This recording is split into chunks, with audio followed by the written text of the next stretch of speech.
Genital mutilation has been nearly universally condemned. Genital mutilation has been condemned by the WHO, the United Nations Children's Fund, the United Nations Population Fund. According to the WHO, genital mutilation is recognized internationally as a violation of human rights. Genital mutilation is considered particularly egregious because, as the WHO notes, it is nearly always carried out on minors and is a violation of the rights of children. Most genital mutilation is not typically performed by force, but as WHO notes, that by social convention, social norm, the social pressure to conform, to do what others do and have been doing, as well as the need to be accepted socially and the fear of being rejected by the community.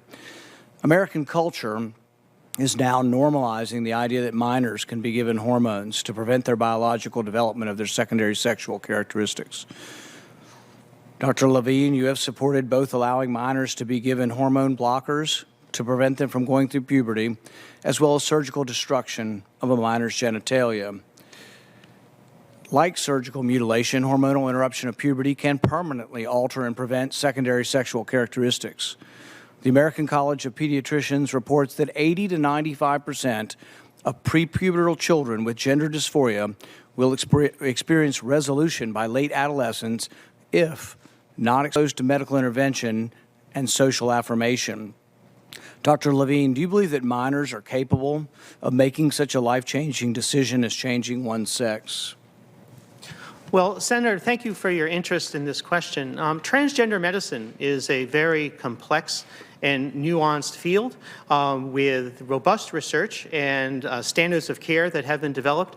And if I am fortunate enough to be confirmed as the Assistant Secretary of Health, I would look forward to working with you and your office and coming to your office and discussing the particulars of the standards of care for transgender medicine. The specific question was about minors. Let's be a little more specific since you evaded the question.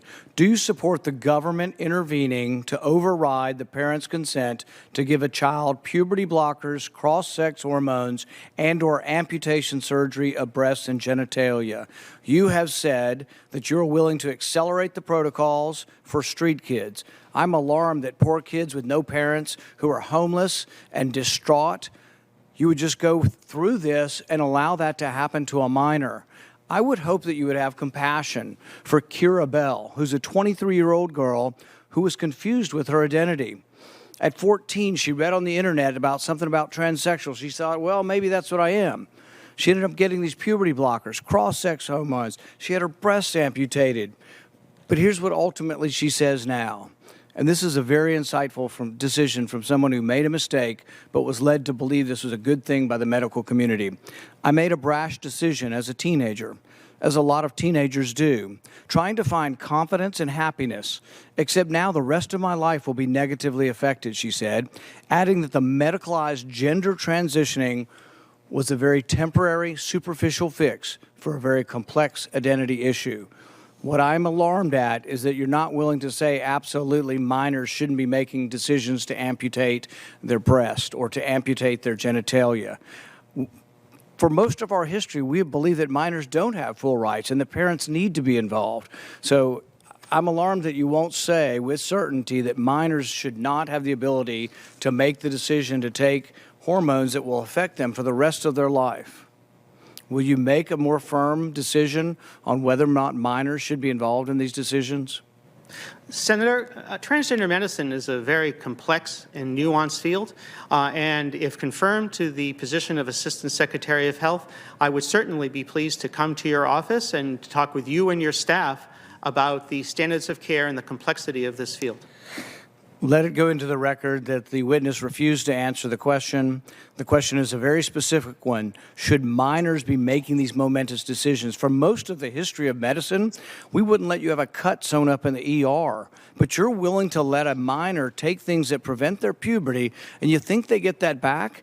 You give a woman testosterone enough that she grows a beard, you think she's going to go back looking like a woman when you stop the testosterone?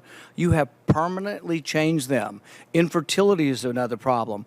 None of these drugs have been approved for this. They're all being used off-label. I find it ironic that the left that went nuts over hydroxychloroquine being used possibly for COVID are not alarmed that these hormones are being used off-label. There's no long-term studies.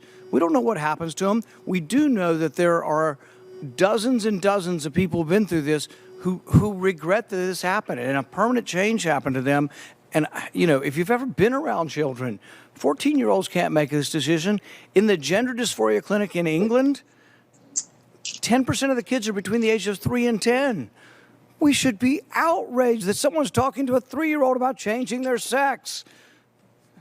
I can't vote for you if you can't make a decision. Thank you so much, Senator Paul. Senator Levine, thank you for answering the question. I will